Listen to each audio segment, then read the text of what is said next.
தோட்டத்து குழாயில் வாயை கொப்பளித்துவிட்டு முகத்தை கழுவி துடைத்து கொண்டு பங்களாவிற்குள் வந்தார் சிந்தாமணி. மஞ்சுளா எப்படி இருக்கிறாள் என்று அறியும் ஆவலினால் அவர் உள்ளம் தவித்தது. எனினும் மரியாதையை உத்தேசித்து அவர் எஜமான் பின்னால் மாடி பக்கம் செல்லாமல் சமையற்கட்டை நோக்கி நடந்தார். அம்மியில் எதையோ வைத்து அரைத்து கொண்டிருந்த கிட்டா அவரை கண்டதும் காரியத்தை விட்டுவிட்டு ஓடி வந்தார். காயம் ஒன்றும் அதிகமில்லை. தோள்பட்டையிலும் முழங்கால்களிலும் லேசாக சதை வழண்டு விட்டிருக்கிறது. ஆனால் இன்னமும் தன் நினைவு வரவில்லை. ஒரு சமயம் உள்காயமோ அல்லது பித்த மயக்கமோ தெரியவில்லை. டாக்டர் என்னவெல்லாமோ சிகிச்சை செய்து கொண்டிருக்கிறார். எதற்கும் இருக்கட்டும் என்று நானும் அவசரமாக கஷாயம் தயாரித்து கொண்டிருக்கிறேன் என்றார். சிந்தாமணி நீண்டதொரு பெருமூச்சு விட்ட வண்ணம் முன்னும் பின்னும் உலாவினார். மாடி அறையில் மஞ்சுளாவின் படுக்கை அருகே வைத்தியர் உட்கார்ந்திருந்தார். சற்று தொலைவில் கவலையை உருவாக அன்னபூரணி அம்மாள் நின்று கொண்டிருந்தாள். சப்தமிடாது அறைக்குள் வந்து நின்ற கிரிதரனின் நெஞ்சு துணுக்குற்று போயிற்று. கட்டிலின் தலைக்கு மேல் தொங்கிக் கொண்டிருந்த சீசாவிலிருந்து தண்ணீர் போன்ற திரவம் சொட்டு சொட்டாக ரப்பர் குழாய் வழியே ஓடி மஞ்சுளாவின் முழங்கையில் பொருத்தப்பட்டிருந்த கண்ணாடி குழலுக்குள் வீழ்வதை கண்டான். வைத்தியர் மெல்ல திரும்பி பார்த்துவிட்டு எழுந்து அவன் அருகில் வந்தார். நெற்றி மீது முத்து போல் அரும்பிய வியர்வை துளியுடன் கலைந்து விழுந்த கேசமும் நிமிர்ந்த நாசியும் மூடிய கண்களுமாக தங்கச் சிலை போல் கிடந்த மஞ்சுளாவை பார்க்க பார்க்க அவன் உள்ளம் பதைபதைத்தது. அப்பா தூங்கிக் கொண்டிருக்கிறார், பார்த்தேன் என்று கூறிவிட்டு நெஞ்சை அடைத்த துக்கத்தை விழுங்கிக் கொண்டான். அவருக்கு ஒன்றுமில்லை, வெறும் மன அதிர்ச்சிதான். இன்னும் 2 மணி நேரம் தூங்கி எழுந்தால் எல்லாம் சரியாகிவிடும். என் கவலை எல்லாம் இப்பொழுது இந்த பெண்ணை பற்றித்தான் என்று கூறிவிட்டு தலையை சொரிந்து கொண்டு ஏதோ சொல்ல தயங்கினார் வைத்தியர். நெஞ்சு பகீர் என்றாகிவிட்டது கிரிதரனுக்கு. காயம் அதிகமா? பிழைப்பது கஷ்டம் என்று நினைக்கிறீர்களா என்று பதறினான். மேலே பேச முடியாது துக்கம் அவன் தொண்டையை பிடித்து அடைத்து கொண்டது. பலமான காயம் ஏதுமில்லை என்று சூழ் கொட்டிய வைத்தியர் அன்புடன் அவனது தோளை பற்றி கொண்டார். அதுவரை நாம் பாகியசாலிதான். ஆனால் இனி இவளை இங்கே வைத்து சிகிச்சை செய்வது முடியாத காரியம். ஆஸ்பத்திரிக்கும் அனுப்ப இயலாது. அதனால் எனக்கு வேறு ஒரு யோசனை தோன்றியிருக்கிறது. வீர சோழன் பட்டணத்தில் உள்ள என் நண்பர் ஒருவரின் சிகிச்சை விடுதியில் அனுமதித்து பிரத்யேகமாக கவனிக்க ஏற்பாடு செய்ய உத்தேசித்திருக்கிறேன். விசேஷ கவனிப்பு தேவையாக இருக்கும். பொருட்செலவு அதிகமாகலாம். சரியான கவனிப்பு இல்லாவிடில் இவள் உயிர் பிழைப்பது துர்லபம் என்றார் சந்தேகம் தொனிக்கும் குரலில். கிரிதரனின் திகில் இன்னும் அதிகரித்தது. உடலும் உள்ளமும் உணர்ச்சியில் ஊசலாடின. உங்கள் இஷ்டப்படியே எது வேண்டுமானாலும் செய்யுங்கள். பண செலவை பற்றி பார்க்க வேண்டாம். இவள் உயிர் பிழைத்தால் அதுவே போதும் என்று தடுமாறினான். துக்கத்துடன் அன்னபூரணி அம்மாள் தன் கன்னங்கள் மீது வழிந்த கண்ணீரை துடைத்து கொண்டாள். குழம்பியிருக்கும் எங்களிடம் யோசனை கேட்கவே வேண்டாம். நீங்கள் இது சமயம் குடும்பத்திற்கு தலைவர். எல்லாம் உங்கள் கருத்துப்படியே நடக்கட்டும் என்றாள் மெல்லிய குரலில். கிரிதரனால் உணர்ச்சிகளை இதற்கு மேல் கட்டி வைக்க முடியவில்லை. இது சமயம் உங்களிடம் சொல்லாமல் நான் வேறு யாரிடம் சொல்லப் போகிறேன்? உடைந்து போன என் உள்ளத்திற்கு புத்துயிர் கொடுத்து நாசமாகி விட்டுள்ள எங்கள் குடும்பத்தை வாழ்விக்க வந்த தெய்வம் என இவளை பற்றி எண்ணி எண்ணி என்று சொல்லிவிட்டு துயரம் தாழ முடியாது கைகளால் முகத்தை மூடிக்கொண்டு கதறிவிட்டான். மார்பை சுட்ட கண்ணீரை விரைவில் துடைத்து கொண்டு அன்னபூரணி அம்மாள் அவன் அருகில் ஓடி வந்தாள். அசடு, ஆண் பிள்ளை நீ, தைரியத்தை இழக்கலாமா? சேச்சே என்று அன்புடன் கடிந்து கொண்டாள். எனக்கு எல்லாம் புரிந்துவிட்டது. கவலைப்படாதே கிரி. இது மாதிரி சமயங்களில் நாம் கோழையாகி விடக்கூடாது. மனதை அலட்டி கொள்ளாதே. மேற்கொண்டு அநேக காரியங்கள் கவனிக்க இருக்கின்றன என்று ஆறுதல் கூறிவிட்டு வைத்தியர் அவனை அன்புடன் அணைத்து கொண்டார். முகத்தை துடைத்து கொண்டு வெட்கத்துடன் புன்முறுவலித்தான் கிரிதரன். உணர்ச்சிகளை பூட்டி வைத்தால் இப்படித்தான். ஒவ்வொரு சமயம் கட்டுமீறி வெடித்தெழுந்து விடுகின்றன. மனிதர்கள் இயற்கை உணர்ச்சிகளை அனுசரித்து நடந்துவிட்டால் எத்தனையோ விதமான மனப்போராட்டங்களை எளிதில் தவிர்த்து விடலாம். அதெல்லாம் பிறகு பேசுவோம். சரி, நீ என்னுடன் சற்று கீழே வர முடியுமா? உன் பொருட்டுத்தான் நான் இதுவரை காத்திருந்தேன் என்றார் வைத்தியர் சுந்தரேசன். இருவரும் இறங்கி கீழே முன் வாசலுக்குள் நுழைந்தனர். காயம் ஒன்றுமில்லை, ஆனால் உயிருக்கு ஆபத்து ஏற்பட்டிருக்கிறது என்கிறீர்கள். இது விளங்கவில்லையே என்று மெல்ல கேட்டான் முடிவில் துணிவுடன் கிரிதரன்.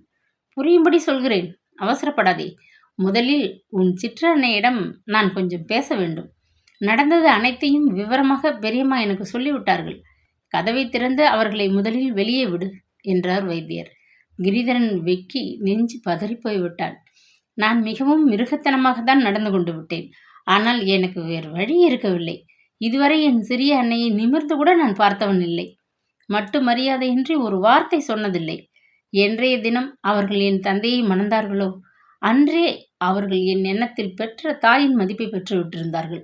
அவர்களை கரந்தொட்டு வலியை பற்றி இழுத்து செல்ல நேர்ந்ததை எண்ணி மிகவும் மனம் கூசி புண்ணாகி விட்டிருக்கிறேன் என்று தடுமாற்றத்துடன் சொன்னான்.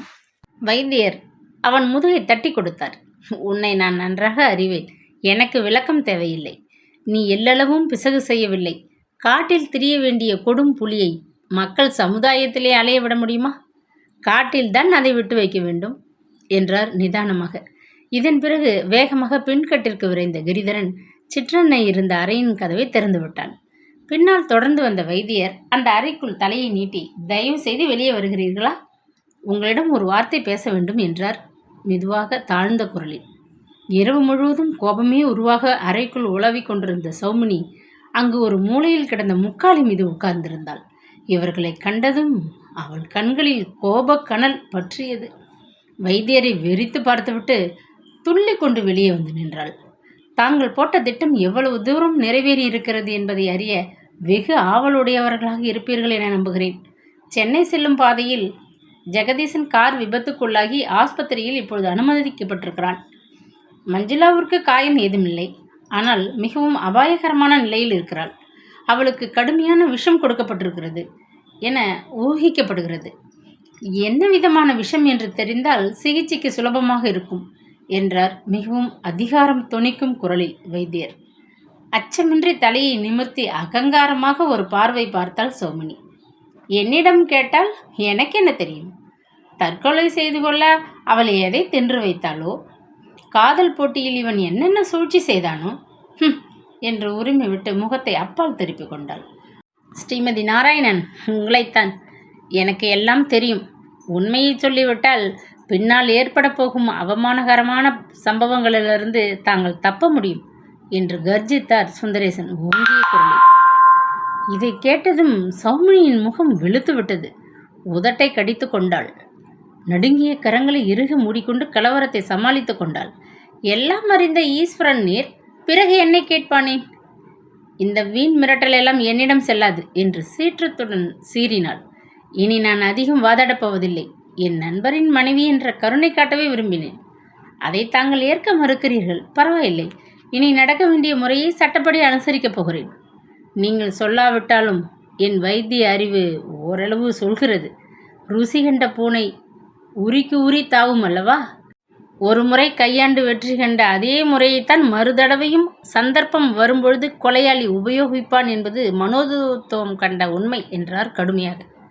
வெடுக்கென்று நிமிர்ந்து பார்த்த சௌமுனியின் அழகிய வதனம் ஒரே வினாடியில் பயங்கரமாக கருமை படர்ந்து மாறியது. சண்டாளா, பாவி, துரோகி என்று கிரீச்சிட்டு உரத்த குரலில் அலறினாள். பித்தம் பிடித்தவள் போல் ஒரே பாய்ச்சலில் அவர்களை தாண்டி கொண்டு முன்கட்டை நோக்கி ஒரே ஓட்டமாக ஓடிவிட்டாள். டாக்டர், இதெல்லாம் உண்மையா? மஞ்சுளாவிற்கு என் சித்தியா விஷம் கொடுத்திருக்கிறார்கள். என்ன அக்கிரமம்! இதை நான் சும்மா விட மாட்டேன் என்று பதறிய கிரிதரன் அவளை பின்பற்றி ஓடத் திரும்பினான். வைத்தியர் சுந்தரேசன் அவன் கரத்தை பலமாக இழுத்து தன்பால் அவனை நிறுத்தி கொண்டார். ஓடட்டும், விடு அவளை என்றார் அசட்டையாக. உண்மை முழுவதையும் அறிந்த நீங்கள் இவர்களை போக விடலாமா? ஒரு பாவமும் அறியாத மஞ்சுளா எங்கள் குடும்பத்தில் ஏற்பட்ட பொறாமைக்கு பலியாவதா? யாருமற்ற அனாதை என்பதற்காக நாம் இதை மூடி வைக்கலாமா? தர்மமா இது? சரியா சொல்லுங்கள். இந்த வீட்டில் இத்தனை சூழ்ச்சிகள் நடப்பதை அறியாத நான் அந்த பேதை பெண்ணை வற்புறுத்தி 2வது முறையாக இங்கே அழைத்து வந்தேன். நானே இழுத்து வந்து பலிபீடத்திலே அவள் கழுத்தை கொண்டு வைத்தேன். இந்த பாவம் என்னை விடவே விடாது என்று ஆத்திரமும் துயரமும் கொந்தளிக்க துடிதுடித்தான். ஆனந்த நிலையத்தின் செல்வகுமாரன், ஆத்திரம் வேண்டாம், அமைதியடை, நான் சொல்வதை சற்று கேள் என்று கூறிவிட்டு வைத்தியர் முன்னால் நடந்தார். அப்பொழுது கார் ஒன்று விரைந்து செல்லும் சப்தம் கேட்கவே வாயில் வரை சென்று வெளியே கண்களை ஓட்டினார். நடைபாதை மீது மனோவேகத்திலே விரைந்த சௌமுனி அம்மாளின் மோட்டார் கனப்பொழுதில் ஆனந்த நிலையத்தை விட்டு வெளியேறி மறைந்து சென்று விட்டது. காரில் தப்பி ஓடிவிட்டார்கள் என்று பற்களை கடித்தான் கிரிதரன். ஆத்திரத்துடன் கைகளை பிசைந்தான். இனி பூரா கவனத்தையும் நான் மஞ்சுளா பக்கம் செலுத்த வேண்டும். வீணே மனதை அரட்டிக்கொள்ளாதே. இந்த அம்மாள் எங்கேயும் ஓடிவிட முடியாது. நியாயத்தின் கரங்கள் மிகவும் நீண்டவை என்று சொன்ன சுந்தரேசன் அவனது கரத்தை பற்றி தன்னுடன் உள்ளே அழைத்துச் சென்றார். சடுதியில் ஊரை தாண்டி வீரசோழன் பட்டணத்திற்குள் புகுந்தாள் சௌமினி. வெள்ளம் தலைக்கு மேல் பெருகிவிட்ட பின்னர் ஆற்றின் ஆழத்தை கணக்கிடுவதால் என்ன பயன்? அவள் மனநிலையும் அப்படித்தான் இருந்தது. புரண்ட கூந்தலும் அரண்ட முகமும் அலங்கிய ஆடையுமாக உள்ளே வந்து நின்ற அவளை கண்டதும் கங்கம்மாள் ஒரு கணம் மிரண்டு போனாள். உடம்பிற்கு என்னம்மா, ஒரு மாதிரி இருக்கிறாயே, என்ன நடந்தது என தவிப்புடன் பலவும் கேட்டாள். சௌமினி நேரடியாக அதற்கு பதில் சொல்லவில்லை. பேசிக்கொண்டிருக்க அவளுக்கு பொழுதும் இருக்கவில்லை. என் கார் வழியில் இடக்கு செய்தது, கடைத்தெருவுக்கு சென்று பழுது பார்க்க ஏற்பாடு செய்ய வேண்டும் என்று கூறிவிட்டு முற்றத்திலே இறங்கினாள். ஒரு சொம்பு தண்ணீரை மொண்டு முகத்தை கழுவி துடைத்து கொண்டாள். கண்ணாடியை பாராமலேயே தலையை வாரி அவசரமாக முடித்துக்கொண்டு உடையை சற்று சரி செய்து கொண்டு கைப்பையுடன் வெளியே கிளம்பிவிட்டாள். நெற்றியில் ஒன்றுமில்லையே சித்தையிரு என்று வழிமறித்த கங்கம்மாள் கூடத்து மாடத்தில் இருந்த குங்குமச்சிமிழை எடுத்து கொண்டு வந்து நீட்டினாள். விரலால் தொட்டு நெற்றி மீது அதை இட்டுக்கொள்ளும் பொழுது சௌமினியின் கரங்கள் நடுங்கின. கொஞ்சம் இருந்து ஏதாவது சாப்பிட்டு விட்டு போமா, அத்திம்பேர் வருகிற நேரம், வேண்டுமானால் உன் கூட துணையாக அவரும் கடைத்தெருவுக்கு வருவார் என்று நயமாக வேண்டிக் கொண்டாள் அத்தையம்மாள். அவளுக்கு யார் மீதும் கோபம் நீடித்து இருந்ததில்லை. முகம் வெளுத்து களை குன்றி போன சௌமினியின் வதனம் அம்மூதாட்டியின் கருணை உள்ளத்தை குமுறச் செய்துவிட்டது.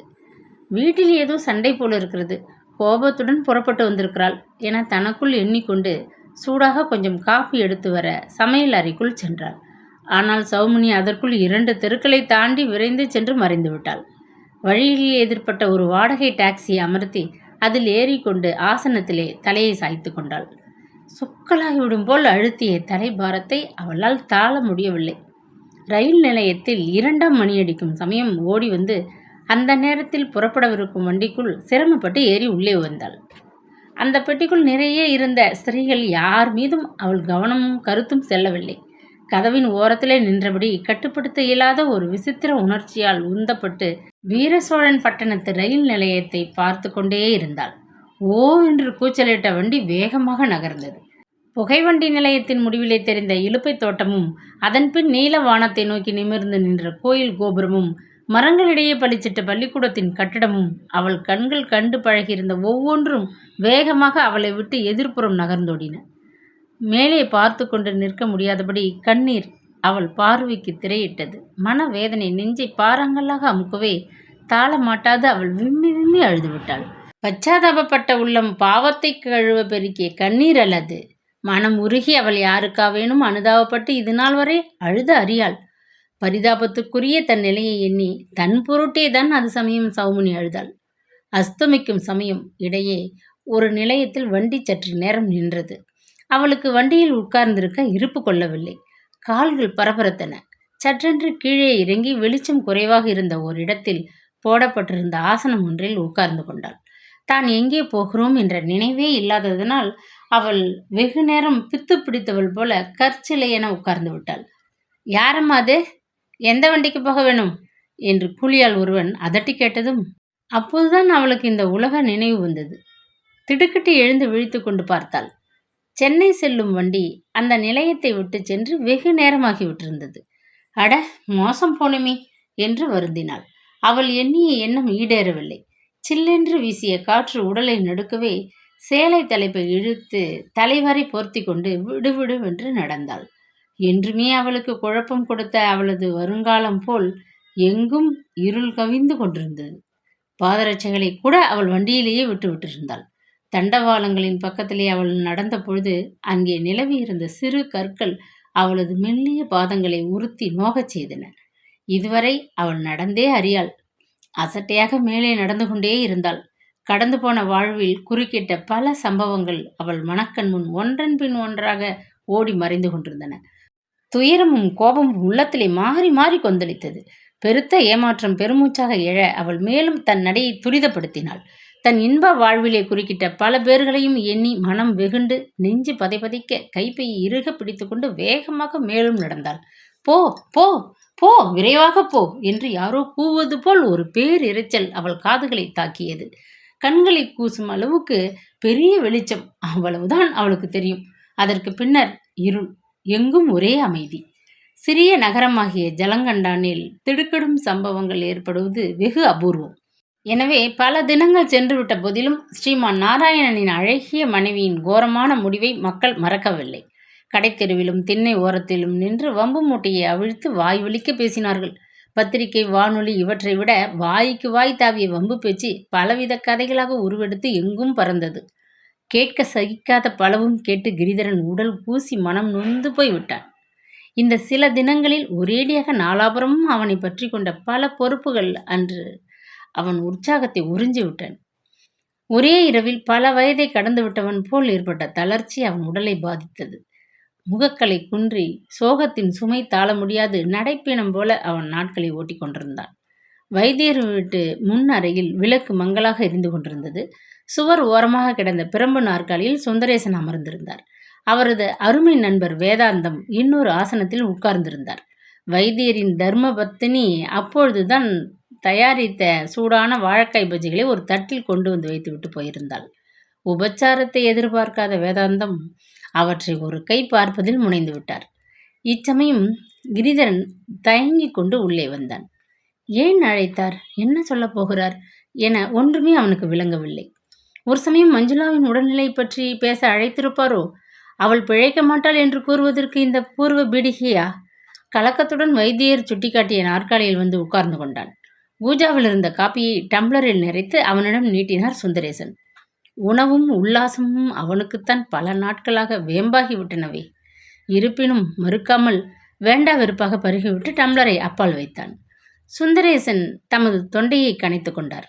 மஞ்சுளாவை பற்றியும் இன்னும் வேறு சில முக்கிய விஷயங்களை பற்றியும் பேசத்தான் உன்னை இங்கே அழைத்தேன் என்று ஆரம்பித்தார். கிரிதரன் முகத்திலே கவலை திரண்டு எழுந்தது. அச்சத்துடன் வேதாந்தத்தின் பக்கம் திரும்பி பார்த்தான். கவலைப்படாதே கிரி, நான் கூறப்போகும் அனைத்தையும் நண்பர் அறிவார். உண்மையில் அவர் உதவியினால்தான் புரியாத பல புதிர்கள் எனக்கு தெளிவாயின. பிறர் காரியங்களிலே தலையிட்டு தெரிந்து கொள்ள முயலும் ஒரு கெட்ட குணம் இந்த நண்பருக்கு அடிநாளையிலிருந்தே உண்டு. அது எனக்கு பிடிக்காதுதான். எனினும் இவர் உங்கள் குடும்பத்தின் மீது காட்டிய அதீதமான அக்கறை நம் வரை நன்மை பயப்பதாக இருந்ததனால் இவரை ஒருவாறு மன்னித்து விட்டேன் என்று சற்று கேலியாக கூறிவிட்டு நண்பரை பார்த்தார் வைத்தியர். அசட்டு சிரிப்பு சிரித்த வேதாந்தம் இன்னொரு பஜ்ஜியை விண்டு வாயில் திணித்து கொண்டார். வைத்தியர் எழுந்து உள்ளே சென்று அலமாரியை திறந்து ஒரு பெரிய காகித உரையை எடுத்து வந்தார். அதை கண்ணுற்றதும் கிரிதரன் குழப்பம் இன்னும் அதிகமாயிற்று. நெற்றி மீது துளைத்த வியர்வையை துடைத்து கொண்டு அவன் நிமிர்ந்து உட்கார்ந்தான். காகித உரையை மேஜை மீது வைத்துவிட்டு வைத்தியர் பேசலுற்றார். மஞ்சுளாவின் உடல்நிலை சற்று குணமாகி இருப்பதாக என் நண்பர் தகவல் அனுப்பியிருக்கிறார். ஆனால் முற்றிலும் குணமாகிவிடும் என்ற நம்பிக்கை ஒன்றும் சொல்வதற்கில்லை. ஆர்சனிக் எனப்படும் வெள்ளை பாஷாணம் அவளுக்கு கொடுக்கப்பட்டிருந்தது. இன்னமும் அதன் கடுமை அகலவில்லை. ஒரு முறை அந்த பாஷாணம் உள்ளே சென்று விட்டால் உடலில் பரவி தேங்கிவிடும். இந்த விஷத்தை நாளடைவில் தான் முறிக்க முடியும். ஆனால் இடையே உடலுக்குள் இருந்து கொண்டு இது பலவிதமான துன்பங்களை கொடுக்கும். முதலில் உயிர் தப்பிவிட்டாலும் நீடித்து தங்கியுள்ள விஷத்தின் கொடுமையால் பலவித கிளை நோய்களுக்கு ஆளாகி சில சமயம் நோயாளி இறந்து விடுவதும் உண்டு. எச்சரிக்க வேண்டியது என் கடமை, சொல்லிவிட்டேன் என்றார். பணச்செலவை பார்க்காது எந்த விதமான சிகிச்சைகள் எல்லாம் செய்ய வேண்டுமோ குறைவில்லாது செய்து விடுங்கள் என்றான் கிரிதரன். உங்கள் குடும்ப நண்பன் என்ற முறையில் நெருங்கி பழகியதனால் ஏற்பட்ட பாசம் என்னை சில காரியங்கள் செய்ய தூண்டிவிட்டன. உங்கள் குடும்பத்தின் கௌரவம் வீணே குலையாது காக்க வேண்டிய ஒரு பொறுப்பும் ஏற்பட்டுவிட்டது. குற்றமில்லை என்று என் மனசாட்சி வலியுறுத்தியதனால் நான் சட்டத்திற்கு முரண்பாடான சில காரியங்களை கூட செய்ய முன்வந்து விட்டேன். மஞ்சுளாவின் உயிருக்கு அபாயம் விளைவித்த மகாபாதகத்திற்கு தெய்வமே நீதி வழங்கிவிட்டதனால் நான் பல விஷயங்களை மக்கள் காதுகளுக்கு எட்டவிடாது மறைத்து விட்டேன். என் நண்பர் வேதாந்தத்திற்கு பல துர்குணங்கள் இடையே ஒரு நல்ல குணமும் உண்டு. இப்பொழுது நாம் பேசுவது இந்த சுவர்களை தாண்டி அப்பால் செல்லாது, கவலைப்படாதே என்றார். வேதாந்தம் மீண்டும் அசட்டு சிரிப்பு சிரித்துவிட்டு பூஜாவின் பக்கம் பார்வையை திருப்பினார். கிரிதரன் மௌனமாக துன்பத்துடன் பெருமூச்செறிந்தான். வைத்தியர் மேலே தொடர்ந்து சொல்லி கொண்டு போனார். கார் விபத்தின் போது ஜெகதீசனுடன் மஞ்சுளா இருந்த விவரத்தை வெளியே பரவ விட வேண்டாம் என்று எண்ணியேதான் பல காரணம் பற்றி உனக்கு முன்கூட்டியே எச்சரித்திருந்தேன். வீணாக ஒரு குற்றமும் செய்யாத அந்த பெண் அவன் கூட இருந்த விஷயம் ஊராருக்கு தெரிந்தால் பல கதைகள் புறப்படும். அவளது வருங்கால வாழ்வை கெடுக்க வதந்திகள் உருவாகலாம் என அஞ்சிதான் சட்டென்று அப்படி ஒரு ஏற்பாடு செய்தேன் என்று சொல்லிவிட்டு அர்த்த பாவத்துடன் கிரிதரனை பார்த்து லேசாக புன்முறுவல் அளித்தார். வயதாகிவிட்டதனாலோ என்னவோ சில முக்கிய விஷயங்கள் என் கவனத்திலிருந்தும் தப்பிவிடுகின்றன. எத்தனையோ முறை நான் பங்களாவிற்கு வந்திருக்கிறேன். பல முறை இந்த பெண்ணை பார்த்திருக்கிறேன். ஆனால் ஒரு முறை கூட என் உள்ளத்திலே சந்தேகம் எழுந்ததில்லை. காதல் என்பது கண்களுக்கு புலப்படாத ஒரு ஆகர்ஷண சக்தி தானே. இந்த கிழவன் பார்வைக்கு அது தப்பி விட்டது போலும் என கூறிவிட்டு சிரித்தார். கிரிதரன் வெட்கத்துடன் தரையை பார்த்தான். வைத்தியர் தொண்டையை கனைத்து கொண்டு மீண்டும் பேச ஆரம்பித்தார். மஞ்சுளா அந்த காரில் இருந்த விஷயம் சிந்தாமணி போன்ற நமது நம்பிக்கைக்கு உகந்த விசுவாசமுள்ள வேலையாட்களுக்கு மட்டுமே தான் தெரியும். ஜெகதீசன் சுய நினைவு பெற்று பேச சில நாட்களாவது செல்லும். உடனேயே அவனை தயானந்தர் சிகிச்சை விடுதியில் அனுமதித்துவிட ஏற்பாடுகள் செய்திருக்கிறேன். மண்டையில் ஏற்பட்ட காயம் இன்னும் அவன் புத்தியை குழப்பிவிட்டால் அவன் பேச்சை யாருமே நம்ம ஏற்க மாட்டார்கள். சித்த சுவாதீனமற்றவன் பல வருஷங்களாக என் சிகிச்சையில் இருக்கிறான் என்ற உண்மையை நான் சர்க்கார் ஆஸ்பத்திரி வைத்தியரிடம் எடுத்து சொல்லி இருக்கிறேன். எனவே அவனால் நமது ரகசியம் அம்பலமாகாது என்றார். கிரிதரன் மௌனமாக அவர் சொன்னதை ஏற்ற பாவனையில் தலையை அசைத்தான். மஞ்சுளாவை கவனிக்கும் முன் என் நண்பர் தமது பொறுப்பை அறிவார். அதனால் அவள் உடல்நிலை பற்றி வீண் வதந்தி யார் காதுகளுக்கும் எட்ட முடியாது. அந்த கவலையும் நமக்கில்லை. அவள் மீது மிக்க பாசம் கொண்டுள்ள அத்தை கங்கை அம்மாள் அவளை அடிக்கடி போய் கவனித்துக் கொள்வாள். வீண் வதந்திகளுக்கும் குழப்பத்திற்கும் இடம் கொடுக்காமல் இருக்கும் பொருட்டு சில காலம் அந்த பெண்ணை போய் பாராமல் இருப்பதே ரொம்பவும் நலம் என்றார் வைத்தியர். கிரிதரனுக்கு இதற்கு மேல் வாளாயிருக்க முடியவில்லை. இது சமயம் நீங்கள் இல்லாதிருந்தால் இதை நான் எப்படித்தான் சமாளித்திருப்பேனோ தெரியாது. உங்களுக்கு நாங்கள் மிகவும் கடமைப்பட்டிருக்கிறோம் என்றான் குரலில் தடுமாற்றத்துடன். உங்களுடன் பழகிய பாசத்தால் நான் என் கடமையை செய்தேன், அவ்வளவுதான் என சூழ் கொட்டினார் வைத்தியர். ஒரு விஷயம் எனக்கு புரியவில்லை. என்மேல்தான் என் சிறிய அன்னைக்கு வன்மம். எங்கள் குடும்பத்தில் சம்பந்தப்படாத அந்த மஞ்சுளா மீது ஏன் இந்த வஞ்சம்? விஷமிட்டு கொள்ள திட்டமிடும் அளவுக்கு அத்தனை துவேஷத்திற்கு காரணம் என்னவோ? எனக்கு முதலில் அது புரியவில்லை. ஆண்களை விட சில உண்மைகளை பெண்கள் எளிதில் புரிந்து கொண்டு விடுகிறார்கள். யாரும் சொல்லாமலே மஞ்சுளா மீது நீ அன்பு கொண்டிருப்பதை சௌமுனி உணர்ந்து கொண்டு விட்டாள். நீ அந்த ஏழை பெண்ணை நேசித்ததை அவள் விரும்பவில்லை. வேலைக்காரியாக இருப்பவள் வீட்டின் வருங்கால எஜமானியாவதா என வெகுண்டாள். அழகாக இருக்கிறாளே என ஆத்திரப்பட்டாள். தன்னை விட வேறு ஒருத்தி உலகில் அழகாக இருப்பதா என பொறாமையால் கொந்தளித்தாள். ஆனால் இதற்கெல்லாம் அந்த அம்மாள் இவ்வளவு பெரியதொரு கொடிய செயலில் ஈடுபட்டிருக்க மாட்டாள். வேறு எதற்காக இருக்கும்?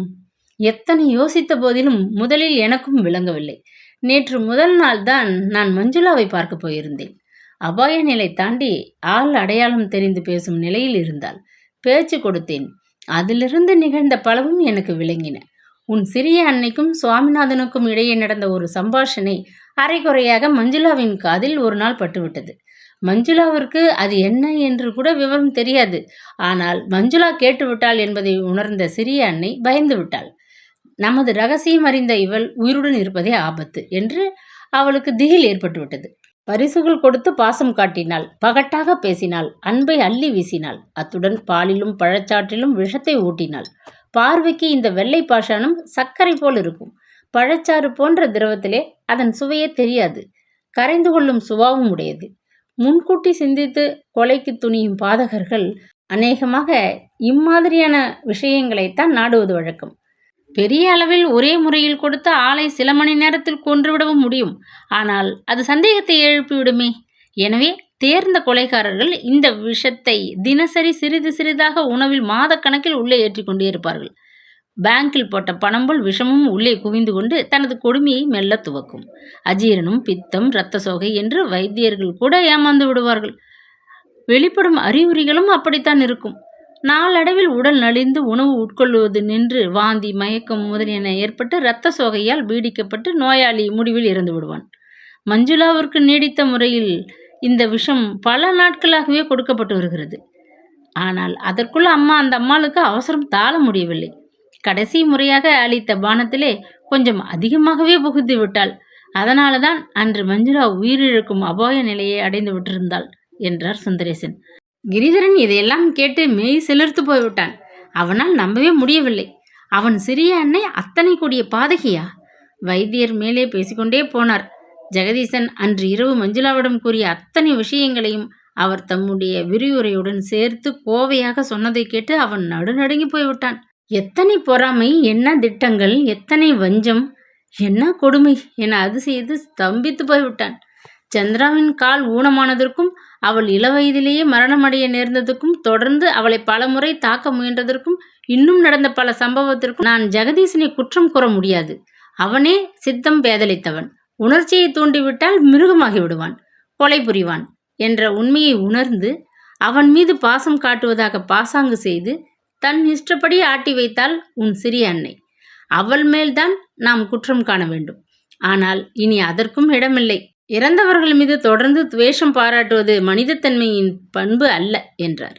வியர்த்து விறுவிறுத்து போய் உட்கார்ந்து விட்ட கிரிதரன் முடிவில் பேசுவதற்கு வாயை திறந்தான்.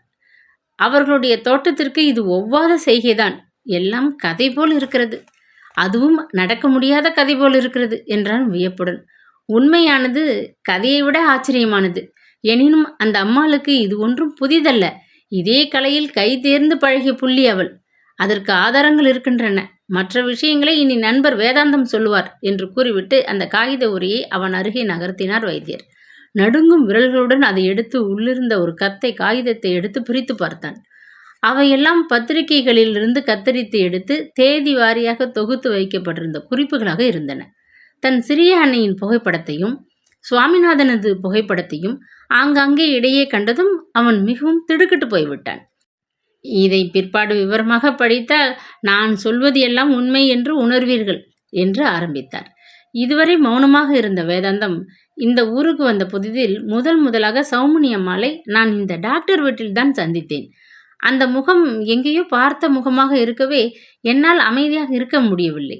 அதற்கு பின்னர் ஒரு நாள் திடீரென்று அந்த பயல் சுவாமிநாதனை சந்தித்தேன். அவன் முகம் எனக்கு மிகவும் தெரிந்ததாக இருக்கவே எனக்கு சந்தேகம் வலுக்கத் தொடங்கியது. சௌமுனி அம்மாளையும் அவனையும் சேர்ந்தாற் போல ஒரு ஹோட்டலில் இன்னொரு சமயம் சந்தித்த போது எனக்கு சந்தேகம் வலுக்கத் தொடங்கிவிட்டது. எனக்கு கைரேகை பார்க்க தெரியும் என்று சொல்லி அந்த பயலின் கையை பார்த்தேன். வலது கையின் மணிக்கட்டின் மேலிருந்த தழும்பு என் சந்தேகத்தை ஊர்ஜிதம் செய்துவிட்டது. இவர்கள் இருவரும் எனக்கு முன்பு தெரிந்தவர்கள்தான். என் சந்தேகத்தை டாக்டரிடம் தெரிவித்த பொழுது அதற்கு ஆதாரங்கள் தேவை என்றார். எனக்கு ஒரு அசட்டு வழக்கம் உண்டு. பத்திரிகைகளில் வரும் திடுக்கிடும் சம்பவங்களை பார்த்தால் உடனே அவற்றை வெட்டி எடுத்து பத்திரமாக வைத்திருப்பேன். பின்னால் எங்கேயாவது கொள்ளைகளை பற்றி பேசும்பொழுது மேற்கோள் காட்டி பேச எனக்கு இவை உதவியாக இருப்பதுண்டு. நான் சொல்லப்போகும் இந்த சம்பவம் சுமார் 16 வருஷங்களுக்கு முன்பு நடந்தது. அப்பொழுது நான் மலேசியாவில் கோலாலம்பூரில் இருந்தேன். இங்கிருந்து புறப்பட்டு சென்ற ஒரு செட்டியார் அங்கே புத்தக கடை வைத்திருந்தார். விற்பனையாளாக அவரிடம் நான் வேலைக்கு அமர்ந்திருந்தேன். அச்சமயம் அங்கே காசிநாதன் என்ற ஒரு பிரபல மர வியாபாரி இருந்தார். அவர் மிகவும் பணக்காரர். அவரிடம்தான் இந்த சுவாமிநாதன், நாதன் என்ற சுருக்கமான பெயரில் கார் டிரைவராக இருந்து வந்தான். நாதனும் அவனது அத்தை மகள் மல்லிகாவும் தமிழ்நாட்டிலிருந்து வந்து அங்கே குடியேறி இருந்தார்கள். இருவரும் அத்தை அம்மான் சேய் உறவு பாராட்டிய போதிலும் அந்த உறவை குறித்து பலர் பலவிதமாக பேசினார்கள். சௌமுனி அம்மாளின் திருநாமம் அப்பொழுது மல்லிகாவாக இருந்தது. இன்னும் இளவயது அல்லவா, பார்க்க பேரெழில் படைத்தவளாக தான் இருந்தாள். இன்சூரன்ஸ் கம்பெனி ஒன்றில் குமாஸ்தாவாக பணிபுரிந்து வந்த மல்லிகாவை இந்த காசிநாதன் காண நேர்ந்தது. கண்டதும் மோகம் கொண்டு விட்டார். ஆனால் ஏற்கனவே அவர் விவாகமான மனிதர். தமது கார் டிரைவரின் உறவுக்காரியாக மல்லிகா அமர்ந்து விடவே ஆசாமிக்கு எல்லாம் சுலபமாக இருந்தது. இருவருக்கும் இடையே ஏற்பட்ட கள்ள நட்பு முதல் வருஷத்தை தாண்டிவிட்டது. காசிநாதனுடைய காசின் மீது ஆசை கொண்ட டிரைவர் நாதனும் மல்லிகாவும் தீவிரமாக யோசித்தனர். மோக வெறியில் மயங்கி கிடந்த காசிநாதன் காதலியின் பேச்சுக்கு தலையசைத்து விட்டான். நீண்ட நாட்களாக நோயாளியாக படுக்கையில் கிடந்த அவன் மனைவிக்கு சிறிது சிறிதாக வெள்ளை பாஷாணம் பரிமாறப்பட்டது. 6 மாத காலம் சென்றது. ஒரு நாள் திடீரென்று காசிநாதன் மனைவி இறந்து விட்டாள். அப்பொழுது வெளியூரிலிருந்து திரும்பி வந்த கணவன் மரண செய்தியை கேட்டதும் துடித்து அழுதான், புரண்டான், வேஷம் போட்டான். குடும்ப வைத்தியருக்கு சந்தேகம் பிறந்தது. உறவினர்களுக்கும் சந்தேகம். விஷயம் போலீசிற்கு எட்டவே பிரேத பரிசோதனை நடந்தது. கணவனுக்கும் கூட இருந்த சதிகாரர்களுக்கும் கைவிலங்குகள் மாட்டப்பட்டன. காசிநாதனிடம் பணம் இருந்தது. பிரபல வக்கீல்கள் வாதித்தனர். ஆனால் நியாயத்தின் கண்களை மூட முடியவில்லை. மனைவியை விஷமிட்டு கொண்டதற்காக அந்த கொடியவன் மரண தண்டனை அடைந்தான். சுவாமிநாதனுக்கு 8 வருஷம் கடுங்காவல் அளித்தார்கள். மல்லிகாவிற்கு 3 வருஷங்கள் மட்டும் சிறைவாசம். அம்மாஞ்சிக்கு முன்னால் சிறையிலிருந்து வெளிவந்த மல்லிகா சௌமினி என்ற பெயருடன் இந்த ஊருக்கு வந்து விட்டாள். உன் தந்தை அவள் அழகை கண்டு மயங்கி ஏமாந்து படுகொழியில் விழுந்து விட்டார். சுவாமிநாதன் பிற்பாடு வெளிவந்தவன் எப்படியோ அத்தை மகளை தேடி பிடித்து விட்டிருக்கிறான். செல்வமும் சீருமாக இருப்பவள் பழைய சம்பவங்களை மறைக்க முயற்சிப்பது நியாயம்தானே? உண்மைகளை கணவனிடம் சொல்லிவிடுவேன் என பயமுறுத்தி அவளிடம் ஏராளமாக பணம் வாங்கியிருக்கிறான். பணம் பிடுங்கி தின்னத்தான் அவன் இங்கே வட்டமிட்டு கொண்டிருந்தான். சௌமினியிடம் பறிக்காவிடில் அவனுக்கு காசு ஏது, பணம் ஏது? அவனது காரும் படோகரமான உணவும் அங்கவஸ்திரமும் கருப்பு கண்ணாடியும் ஆனந்த நிலையத்திலிருந்து வந்தவைதான். அவன்தான் சுவாமிநாதன் என்பதை கையில் காணப்பட்ட தழும்பு மூலம் நான் ஊர்ஜிதம் செய்து கொண்டேன். அந்த கொலைக்கேசில் சர்க்கார் தரப்பு வக்கீலுக்கு கொலைகாரனை நிரூபிக்க உதவியது அவன் கை தழும்புதான் என்றார் ஒரே மூச்சில். ரத்தம் உறைந்து உடல் சில்லிட்டு உணர்வெல்லாம் மங்கிவிட்ட ஒரு பயங்கர உணர்ச்சியில் கிரிதரன் அப்படியே உட்கார்ந்து விட்டிருந்தான். இப்பொழுது புரிகிறது எனக்கு. திடீர் என்று என் சிறிய அன்னைக்கு பணம் பல ஆயிரங்கள் தேவையாக இருந்த அந்த மர்மம். நேற்று துவாராராம் செட் கடையிலிருந்து வந்தது ஒரு கடிதம். என் சிறிய அன்னை விற்க கொடுத்த சில நகைகளை பற்றி எழுந்த சந்தேகத்தை பற்றி குறிப்பிட்டிருந்தார் சேட்டு. எனக்கு புரியாததனால் பிறகு விசாரிக்கலாம் என ஒருபுறம் தள்ளி வைத்திருந்தேன் என்று மெல்லிய குரலில் கூறிவிட்டு முகத்தை கவிழ்த்து கொண்டான். இந்த மன அதிர்ச்சியை அவனால் சகிக்க முடியவில்லை. ஆதாரங்கள் என் கையில் கிட்டியதும் நான் மிகவும் தவித்து போய்விட்டேன். என் நண்பரின் வாழ்க்கையிலேயே இந்த பிசாசு குறுக்கிட்டு விட்டதே என்ற மன கொதிப்பு எழுந்தது எனக்கு. பழைய கொலையாளிகள் இருவரும் மீண்டும் ஒன்று சேர்ந்து விட்டார்களே, பணத்திற்காக இன்னும் ஏதாவது புது திட்டம் வகுத்து விடுவார்களோ? சந்திராவுக்கோ உனக்கோ உன் தந்தைக்கோ இந்த பழிகாரி தீங்கு செய்து விடுவாளோ என்ற அச்சம் எனக்கு ஏற்பட்டது. உன்னை அழைத்து இவற்றையெல்லாம் காட்டி விவரங்களை சொல்லி எச்சரிக்கவே விரும்பினேன். அதற்குள் சந்திராவின் உடல்நிலை கேவலமாகிவிட்டது. பாவம், போய்விட்டாள். அந்த துன்பம் போதாதா? இந்த வேதனை வேறு உனக்கு ஏன் என எண்ணி வேறு ஒரு காரியம் செய்தேன். அன்னபூரணி அம்மாளிடம் என் சந்தேகத்தை தெளிவாக கூறி உங்களையும் நீங்கள் உட்கொள்ளும் உணவையும் மிக கருத்துடன் கவனிக்க ஏற்பாடு செய்தேன். பாவம், அந்த அம்மாள் தன் கடமையை சரிவர நிறைவேற்றினார்கள். ஆனால் நான் தான் ஏமாந்து போய்விட்டேன் என்று பெருமூச்செறிந்தார் வைத்தியர் சுந்தரேசன். இவற்றை இனி நான் பார்ப்பதற்கு என்னதான் இருக்கிறது? பாராமல் இருப்பதே ரொம்ப மேல் என்று வெறுப்புடன் கூறிவிட்டு பத்திரிகை துண்டுகளை உரையில் போட்டு மூடினான். பொறுமையின் உரு என திகழ்ந்த புனிதமான அவனது தாயின் பாதம் பட்ட அந்த ஆனந்த நிலையத்திலே காசுக்காக கற்பையே விலை பேசிய கொலைகாரி சண்டாளி சௌமினி சிற்றன்னை என்னும் ஸ்தானத்தில் வந்து உழவினாளே என்று எண்ணி எண்ணி ஏங்கி உடல் குன்றி போய்விட்டான். துக்கம் நெஞ்சை பிளந்தது. இருவருக்கும் தன் நன்றியை தெரிவிக்க என்னென்னவோ சொல்ல எண்ணினான். ஆனால் வார்த்தைகள் வரவில்லை. மிக்க நன்றி என்று மட்டும் கூறிவிட்டு எழுந்திருந்தான். அவனால் மேலே பேச முடியவில்லை. இந்த காகித உரை என்னிடம் இருக்கட்டும். இதை உன் தந்தையிடம் காட்ட வேண்டும். மறுத்து பேசாதே. அவர் உடம்பும் உள்ளமும் இதை தாழ முடியும். பயப்படாதே. ஒரு விதத்தில் என் நண்பருக்கு இந்த மன அதிர்ச்சி நன்மையை உண்டாக்கினாலும் உண்டாக்கும். உண்மையை போதித்து அவரது அறியாமையை அகற்றும் இன்னொன்றும் சொல்ல விரும்புகிறேன் என்றார் வைத்தியர். கிரிதரன் வைத்தியர் வீட்டை விட்டு போக கிளம்பியவன் சற்று தயங்கி நின்றான். நீ இந்த கடிதங்களை சில நாட்கள் என் வசம் வைத்திருப்பது நலம். சுவாமிநாதன் திடீரென்று இந்த ஊரிலிருந்து மறைந்து விட்டிருந்தான். நமது நண்பர் அதை பற்றி அறிந்து உண்மையை எனக்கு விளக்கினார். பணம் கேட்டு சதா அவன் செய்த துன்பம் தாளாது ஜெகதீசனை ஏவி விட்டுவிட்டாள் சௌமினி அவன் மீது. ஆனால் அவன் சாகவில்லை என்றாலும் அவன் ஒருபொழுதும் வழக்கு தொடர மாட்டான். ஏனெனில் போலீஸு, கோர்ட்டு இவை அவனுக்கு பிடிக்காத விஷயங்கள். உன்னிடம் ஒரு நாள் கட்டாயம் வருவான். அவன் வசமும் கடந்த சம்பவங்கள் பற்றி ஏதேனும் ஆதாரம் இருக்கலாம். அவற்றை காட்டி உன்னை பயமுறுத்தி பணம் பறிக்க முயலுவான். உன்னிடம் மட்டும் என்ன, என்னிடமும் இவை இருக்கின்றன. இதோ பார். போலீஸை அழைக்கட்டுமா என்று கேட்டுவிட்டு இந்த பத்திரிகை துண்டுகளை அவன் முன் போடு. ஆசாமி பயந்து தங்க கம்பியாகி விடுவான் என்றார். அந்த கைவனை நாம் சும்மா விட்டு விடுவதா என்று கிரிதரன் பற்களை கடித்தான். ஜெகதீசனிடம் பட்ட உதை அவனுக்கு 7 ஜென்மத்திற்கும் போதும். முன்பே சொன்னேன், நீதியின் கைகள் நீண்டவை என்று. ஒரு நாள் இல்லாவிட்டால் ஒரு நாள் இவனும் அதனிடம் சிக்கி விடுவான். அதனால் நீ வீணான முயற்சிகளில் இறங்காதே. நான் சொல்வதை கேள். போ, இனி நீ நிம்மதியாக தூங்கலாம் என்றார் வைத்தியர். வாசல் வரை வந்து அன்புடன் ஆறுதல் பல சொல்லி வழிவிட்டார் வைத்தியர். வீட்டின் தோட்டத்தை அடைந்த கிரிதரன் நிமிர்ந்து ஒரு முறை ஆனந்த நிலையத்தை பார்த்தான். சகிக்க முடியாத அருவருப்பில் அவன் உடல் சிலிர்த்தது. பங்களாவின் உள்ளே நுழையவும் அவன் கால்கள் கூசின. சித்திரை மாதத்தின் துவக்கம். இலை தெரியாது தோட்டத்து வேப்ப மரங்கள் இரண்டையும் மலர்கள் மூடிக்கொண்டிருந்தன. காற்றின் அசைவின் போதெல்லாம் மலரின் மனம் கம்மென்று கூடத்திற்குள் ஓடி வந்து மிதந்தது. அந்த வாசனையின் தனி இனிமை நலிந்து போன உடலுக்கு இதமாக இருக்கவே கண்களை மூடிக்கொண்டு சாய்வு நாற்காலியில் அப்படியே சாய்ந்து கொண்டிருந்தாள் மஞ்சுளா. ஒரு வருஷ காலம் விரைவாக சென்று ஓடி மறைந்து விட்டது. பல மாதங்களாக உயிருக்கு போராடி குணமடைந்து விட்டிருந்த அவள் சில நாட்களுக்கு முன்னர் தான் சிகிச்சை விடுதியிலிருந்து வெளியே வந்திருந்தாள். வந்த சில தினங்களிலேயே ஆரோக்கியத்தை அவள் திரும்ப அடைந்துவிட வேண்டும் என்ற ஆவல் கங்கம்மாளுக்கு ஏற்பட்டது. பால், பழங்கள், பத்திய உணவு வகைகள் இவற்றை மாறி மாறி ஊட்டி அன்பினால் அவளை திணற செய்து விட்டாள். பிழைத்து எழுந்திருந்தால் பாலாம்பிகைக்கு பாலபிஷேகம் செய்வதாக அந்த அம்மாள் வேண்டிக் கொண்டிருந்தாள். எனவே வெயில் உச்சியில் ஏறும் முன் இருவரும் அன்று காலை கோவிலுக்கு சென்று பிரார்த்தனையை செலுத்திவிட்டு வீட்டிற்கு திரும்பி வந்து கொஞ்சம் நேரம்தான் சென்றிருந்தது. பகல் போஜனத்தை முடித்து கொண்டதும் அத்திம்ப சுந்தரேசன் ஒரு காரியமாக வெளியே புறப்பட்டு சென்று விட்டார். கூடத்து தரை மீது உட்கார்ந்து கொண்டு கிழிந்து போன பழைய துணிகளை தைத்து ஒழுங்குபடுத்துவதில் முனைந்திருந்தாள் கங்கம்மாள். நடுவே ஒரு முறை நிமிர்ந்து கண்களை மூடி கிடந்த மஞ்சுளாவை உற்று பார்த்தாள் அவள். இடைவரை நீண்டு அடர்ந்து தொங்கிய அந்த பெண்ணின் கூந்தல் நோயின் கொடுமையில் உதிர்ந்து பாதியாகி விட்டிருந்தது. தங்கச் சிலை போல இருந்த அந்த மேனியின் பொலிவு மங்கி விட்டிருந்தது. எனினும் அவள் அஞ்சிய அளவு மஞ்சுளாவின் அழகு பாழ்பட்டு போய்விடவில்லை. நலிந்த உடல் இளைத்து நிறம் குன்றிவிட்ட போதிலும் என்றும் அந்த முகத்திலே பரவி நின்ற சாந்தம் மறைந்து விடவில்லை. கங்கம்மாள் ஆரம்பத்திலிருந்து எல்லாவற்றையும் கவனித்து கொண்டுதான் வந்தாள்.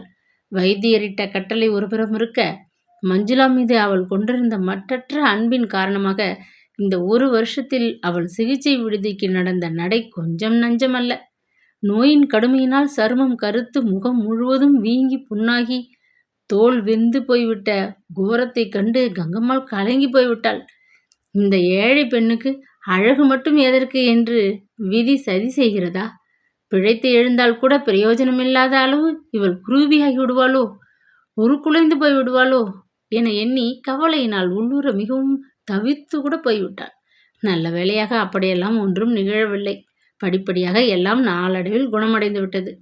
இன்னும் சில மாதங்கள் தன்னுடனேயே வைத்துக்கொண்டு நன்றாக போஷித்து கவனித்தால் பழைய நிலையை அடைந்து விடுவாள் என்ற நம்பிக்கை துளிர்த்தது அவள் உள்ளத்தில். மஞ்சுளா என்ன பிடிவாதம் செய்தாலும் சரி, கிரிதரன் வற்புறுத்தினாலும் சரி, கேட்கப் போவதில்லை. இந்த நிலையில் அந்த பெண்ணை வெளியே அனுப்ப முடியாது என்று மறுத்துவிட வேண்டும். வருஷங்கள் 2 ஆனாலும் பரவாயில்லை, மஞ்சுளாவை தன்னிடமே வைத்து கொள்ள வேண்டும் என்று அவள் தீர்மானித்திருந்தாள். கணவரும் அதை ஆமோதித்திருந்தார். தையல் வேலையில் அலுப்பு ஏற்பட்டதும் துணிகளை மடித்து ஓலைப்பெட்டியில் அடுக்கி மூடி சுவர் ஓரமாக அதை நகர்த்தி வைத்துவிட்டு எழுந்திருந்தாள். என் ஜென்மம் இப்படி ஒரு இடத்தில் நிலை கொள்ளாது என தனக்குள் சொல்லிவிட்டு லேசாக சிரித்து கொண்டு சோம்பலை உதறினாள். ஈரத்துணியை அப்படியே கட்டி வைக்காதே, காய வைத்துக்கொள். கதவை சாத்தி கொண்டு நீ கொஞ்ச நேரம் தூங்கு. எனக்கு அடுத்த தெருவில் பங்கஜத்தின் வீட்டிற்கு அவசியம் போக வேண்டும். முறுக்கு சுற்று கொடுப்பதாக வாக்கு கொடுத்து 1 வாரமாகிவிட்டது என்று சொல்லிவிட்டு கிளம்பிவிட்டாள். மஞ்சுளாவிற்கு இந்த மாதிரியான தனிமை மிகவும் இனிமையாக இருந்தது. இதை அவள் பெரிதும் வேண்டினாள் என்றே சொல்ல வேண்டும். 2 தினங்களுக்கு முன்னர் அவள் பெயருக்கு கிரிதரனிடமிருந்து வந்த கடிதத்தை அவள் எடுத்து பல முறை வாசித்து மகிழ விரும்பினாள். கங்கம்மாள் முன்னால் அதை மீண்டும் எடுத்து வாசித்து பார்க்க அவளுக்கு வெட்கம். இந்த 1 வருஷ காலத்தில் அவள் கிரிதரனை 4 தடவைகளுக்கு மேல் பார்க்கவே இல்லை. அந்த சில முறை அவன் வந்தபொழுது ஜுர வேகத்தில் அவள் மிகவும் வேதனைப்பட்டு கொண்டிருந்தாள். அவன் வந்ததோ பேசியதோ ஒன்றுமே அவளுக்கு நினைவு இல்லை. எல்லாம் கனவு போல் இருந்தது. காய்ச்சல் குறைந்து அவள் எழுந்து உட்காரும் நிலையை அடைந்த சமயம் அவள் பலமுறை அவனை காண நெஞ்சம் விழைந்தாள். ஆனால் அந்த ஆசை நிறைவேறக்கூடியதாக இருக்கவில்லை. அதற்கு பின்னர் அவளை காண அவன் வரவே இல்லை. ஆனால் மாதத்திற்கு 1 அல்லது 2 முறை அவனிடமிருந்து அவள் உடல்நிலையை விசாரித்து கடிதங்கள் மட்டும் வந்தன. முகவரியிலிருந்து அவன் குடும்பத்துடன் சென்னைக்கு அருகில் மதுராந்தகத்திலே வசிக்கிறான் என்பது தெரிந்தது. ஏன் இந்த இடமாற்றம்? அதை அறிய ஆவல் இருந்த போதிலும் அதை பற்றி கங்கம்மாளிடம் அவள் கேட்கவில்லை. அந்த அம்மாளும் வலிய ஒன்றும் சொல்லவில்லை. அமைதியில்லாத சஞ்சலத்திலே தவித்த அவளுக்கு சொல்லோனா மகிழ்ச்சியை தந்தது அந்த நீண்ட கடிதம். இத்தனை நாட்கள் இல்லாத புதுமையாக பல பக்கங்கள் கொண்ட பெரிய கடிதமாக இருந்தது. இன்பம் தாள முடியாது 2வது முறையும் படித்தாள். 3வது தடவையும் வாசித்தாள். கங்கம்மாள் உறங்கிய சமயம் பார்த்து இரவில் விளக்கை தூண்டிவிட்டு பல முறைகள் படித்து மகிழ்ந்தாள். படிக்க படிக்க உணர்ச்சி வெள்ளத்திலே உடல் சில்லிற்று போயிற்று. உற்சாகத்திலே குமிழிட்டு கூத்தாடியது உள்ளம். அந்த மகிழ்ச்சி முகத்திலே படர்ந்து பரவி நின்றது. இத்தனை காலமும் பட்ட துன்பமெல்லாம் கதிரவன் முன் பனிப்படலமாக கரைந்தோடி விட்டது. சாய்வு நாற்காலியில் நிமிர்ந்து உட்கார்ந்து கொண்டு கடிதத்தை பிரித்தாள். அன்புமிக்க என் மஞ்சுளா, உரிமையோடு இவ்வாறு அழைப்பதை மறுக்க மாட்டாய் என நம்புகிறேன். நேற்றுத்தான் சந்திராவின் சிரார்த்தம். என்னால் ராத்திரி முழுவதும் தூங்கவே முடியவில்லை. கடந்து போன இன்பத் துன்ப நினைவுகளால் அலைபாய்ந்த என் சிந்தனை எங்கெங்கேயோ வட்டமிட்டு உழன்று கொண்டிருந்தது. எவ்வளவு விரைவில் காலம் ஓடிவிட்டது பார்த்தாயா? எல்லாம் இப்பொழுதுதான் நடந்தது போல் இருக்கிறது. காலம் யாருக்காகவும் காத்திருப்பதில்லை. எனவே நானும் ஒரு முடிவுக்கு வந்துவிட்டேன். சந்திராவின் கடைசி விருப்பமும் என் ஆசையும் ஒன்று என்பதனால் துணிவுடன் இதை எழுதுகிறேன். அன்பே, உன்னை மிகவும் வேண்டி கேட்டுக்கொள்கிறேன். என் வாழ்க்கையில் புதிய பாதையை வகுத்து என் உள்ளத்திலே இன்பம் மீண்டும் பெருக, எங்கள் குடும்பத்தில் அமைதி நிலவ, உன்னை நான் என் அருமை மனைவியாக ஏற்க மிகவும் ஆசைப்படுகிறேன். உன்னை அன்று கண்டது முதல் என் உள்ளத்திலே ஏற்பட்ட அன்பு மேலும் பெருகி வளர்ந்து கொண்டு போனதை ஒழிய சிறிதும் குறைந்ததில்லை. உன் வாயால் உனது இனிய மொழிகளால் சம்மதம் என்று கேட்கும் பாக்கியம் எனக்கு கிட்டுமா? வைத்தியர் சுந்தரேசன் வைத்தியர் என்பதுடன் இல்லாமல் மிகவும் கைத்தேர்ந்த மனோதத்துவ ஞானியும் கூட. நோயின் கடுமையினால் நீ வேதனைப்படுகையில் உன்னை கண்டு பேசிவிட்டு வரும்படி அவர் சில முறைகள் என்னை சிகிச்சை விடுதிக்கு ஏவியதும் உண்டு. உன்பால் நான் கொண்டுள்ள அன்பு தூய்மையானதா என்று அவர் என்னை பரிசோதித்தார் என்று நான் ஊகிக்கிறேன். நோய், வறுமை, வயோதிகம் இவற்றைக் கண்டு பறந்தோடிவிடும் பலகீனமான உணர்ச்சி அல்ல என் காதல். இவற்றுக்கும் அப்பால் மரணத்தையும் கண்டு அஞ்சாதது என் காதல். இதன் உண்மையை புரிந்து கொண்டதனால்தான் வைத்தியர் சுந்தரேசன் நாம் இருவரும் விவாகத்தினால் ஒன்றுபடுவதை பெரிதும் வரவேற்கிறார். எங்கள் குடும்பத்தின் பொறாமை கனலில் சிக்குண்டு நீ என் பொருட்டு எத்தனையோ துன்பங்களுக்கு இலக்கானாய். அவற்றை எண்ணி நான் வருந்தாத நாட்களே இல்லை. உன் மேன்மையான குணங்களை எண்ணி பெருமிதம் அடையாத நேரமே இல்லை. பல மைல்களுக்கு அப்பால் பார்க்காத தூரத்திலே நீ வசித்த போதிலும் என் உள்ளமும் உணர்ச்சிகளும் உன்னிடமேதான் தங்கிவிட்டன என்றே சொல்ல வேண்டும். ஜலங்கொண்டானிலிருந்து நாங்கள் மதுராந்தகத்திற்கு வந்து 6 மாதங்களுக்கு மேலாகின்றன. பிற்பாடு நேரில் சொல்லலாம் என்றுதான் முந்தைய கடிதங்களில் இதை பற்றி எழுதவே இல்லை. உடற்கவர்ச்சியால் கட்டுண்ட அன்பை விட பிரிவினால் ஏற்பட்ட இந்த பாசம் மிகவும் தெய்வீகத்தன்மை உடையது என்ற உண்மையை நான் இந்த சில மாதங்களில் உணர்ந்து கொண்டேன். இனி நான் சொல்வதற்கு என்ன இருக்கிறது? சில மாதங்களில் எங்கள் வாழ்வில் ஏற்பட்ட சில மாறுதல்கள் பற்றி நான் சுருக்கமாக சொல்ல விரும்புகிறேன். துன்பமான நினைவுகளால் சூழப்பட்டு பொறாமை களமாக இருந்த ஆனந்த நிலையம் எனக்கும் என் தந்தைக்கும் துரியோதனன் அமைத்த அரக்கு மாளிகை போல் மிக்க வெறுப்பையும் வேதனையையும் கொடுத்தது. சில காலமாக எங்கள் வியாபாரம் படு மோசமாகி கொண்டு வந்ததனால் நாலாபுரம் கடன் சுமை, சமாளிக்க முடியாத பொருளாதார நெருக்கடி. எனவே நானும் அப்பாவும் கூடி யோசித்து ஒரு முடிவுக்கு வந்தோம். மீதி இருந்த எங்கள் வியாபாரத்தையும் வீட்டையும் ஏனைய பொருளையும் வந்த விலைக்கு விற்று கடன்களை தீர்த்தோம். எஞ்சி இருந்ததை எடுத்துக்கொண்டு பட்டணம் புறப்பட்டு விட்டோம். கார், பங்களா, வேலையாட்கள், எல்லா விதமான ஆடம்பரங்களும் அகன்று விட்டன. கையில் இருந்த பணத்தை கூட்டாக போட்டு என் நண்பன் ஒருவனுடன் மதுராந்தகத்திலே ஒரு புது வியாபாரத்தில் ஈடுபட்டிருக்கிறேன். தற்காலிகமாக வாடகை வீட்டில்தான் குடியிருக்கிறோம். அப்பாவின் உடல்நிலை அப்படியேதான் இருக்கிறது. காசிக்கு போக மிகவும் ஆவலாக உள்ள பெரியம்மா எனக்கு மனைவியாக வருபவளிடம் வீட்டை பொறுப்பை ஒப்படைத்து விட்டு போவதற்காக வயதையும் உடல் தளர்வையும் பாராது சிரமப்பட்டு எங்கள் குடும்பத்தை நிர்வகித்து வருகிறார்கள். வேலையிலிருந்தும் வெளியேறிய அம்பி பயலை அதிர்ஷ்டம் வந்து பிடித்து கொண்டிருக்கிறது. இந்த சில நாட்களில் சினிமா உலகில் அவனுக்கு பின்னணி பாடகன் என்ற புகழ் குபீர் என்று வந்து சேர்ந்து விட்டது. போகட்டும், அவன் நன்றாக இருந்தால் நமக்கு திருப்திதான். கிட்டா எவ்வளவு சொன்னாலும் போக மாட்டேன் என்று மிகவும் குறைந்த ஊதியத்தில் சமையற்கட்டை இன்னமும் பிடித்து கொண்டிருக்கிறார். என் கல்யாணத்திற்கு அவரது கைவரிசையை காட்ட வேண்டுமாம். சிந்தாமணியும் போக மறுத்து நம்முடனேயே தங்கிவிட்டார். ஓட்டுவதற்கு கார் இல்லாவிடனும் கடைக்கு போவதிலிருந்து தோட்டத்தை கொத்துவது வரை அவர் எதற்கும் சளைப்பதில்லை. ஓய்வு எடுத்துக் கொள்ளுங்கள் என்று சொன்னால் பேரன் பிறந்த பிறகுதான் எனக்கு ஓய்வு என்று பரிகாசம் வேறு செய்கிறார்.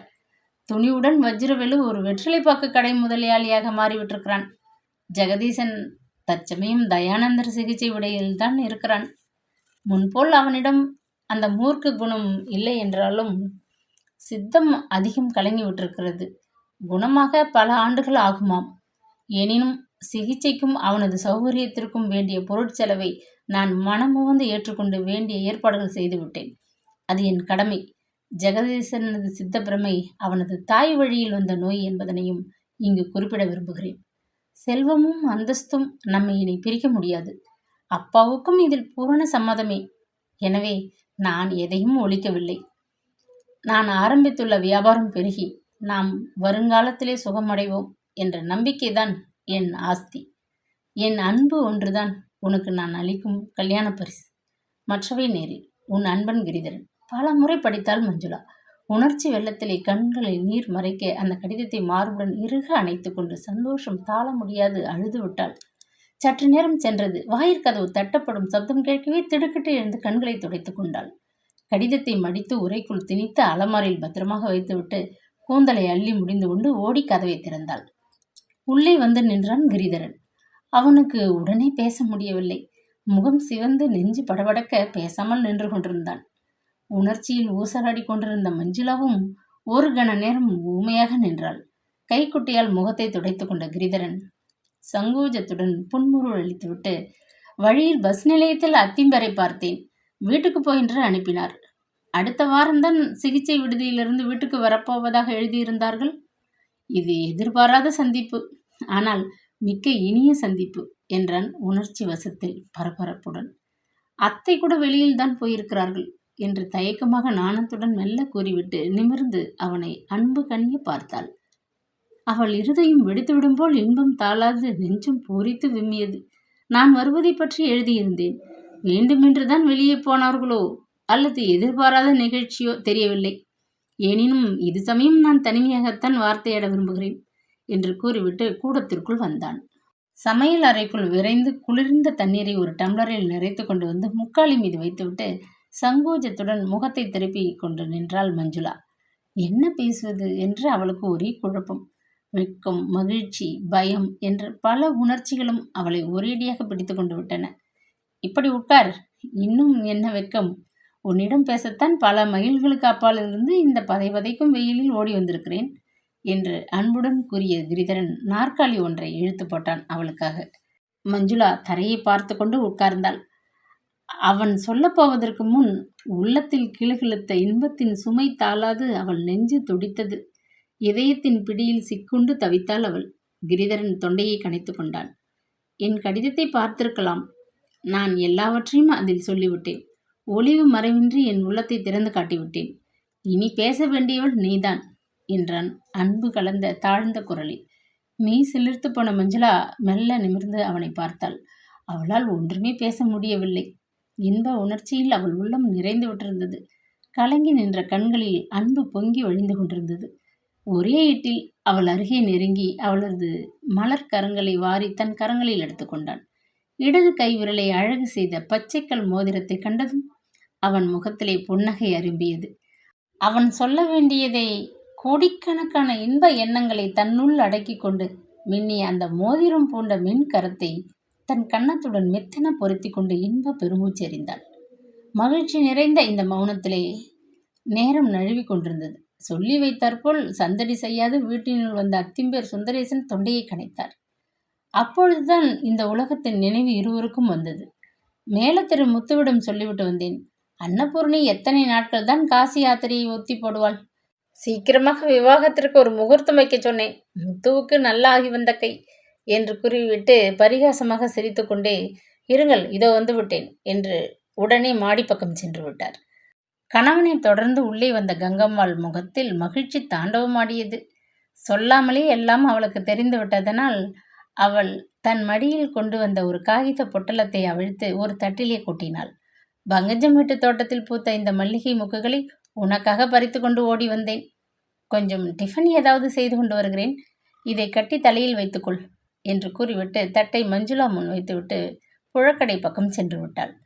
வெட்கத்துடன் தலையை கவிழ்த்து கொண்டு நின்ற மஞ்சுளா அந்த மொக்குகளை வாரி எடுக்கும் முன் கிரிதரன் இரு கரங்களாலும் அந்த மலர் மொக்குகளை அப்படியே வாரி என் இஷ்ட தேவதைக்கு அன்பு காணிக்கை என்று அவள் தலையில் பூமாலை பொழிந்தான்.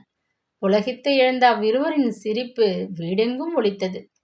இக்கதையை கேட்டு ரசித்த அனைத்து உள்ளங்களுக்கும் நன்றி. அடுத்து வருவது லக்ஷ்மி அம்மாவின் ஒரு அருமையான குடும்ப நாவல். நாளை மாலை 7 மணிக்கு காணத் தவறாதீர்கள், கேட்க தவறாதீர்கள். இந்த கதையில் உங்களை அதிகம் கவர்ந்தது மஞ்சுளாவா, கிரிதரனா, சௌமினியா, கங்கம்மாளா, வைத்தியரா? கமெண்ட் பாக்ஸில் சொல்லுங்கள். நன்றி.